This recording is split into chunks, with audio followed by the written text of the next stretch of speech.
Good evening and thanks for joining us for Eyewitness News at 11. I'm Gretchen Beyer. Thomas is off tonight. President-elect Trump continues to fill out the names that will serve in his upcoming administration. Florida Senator Marco Rubio is the person that is expected to fill the seat of Secretary of State. And South Dakota Governor Kristi Noem is reported to be in line to become the new head of Homeland Security. Those are two of the current office holders that Trump has tapped to join his administration. Those names are added to a list that includes two New Yorkers, Elise Stefanik and Lee Zeldin.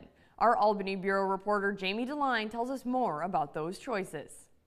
Former Congressman Lee Zeldin has been chosen by President-elect Donald Trump to head the Environmental Protection Agency. In a post on X, Zeldin said, quote, "It is an honor to join President Trump's cabinet as EPA administrator. We will restore U.S. energy dominance, revitalize our auto industry to bring back American jobs, and make the U.S. the global leader of AI. We will do so while protecting access to clean air and water."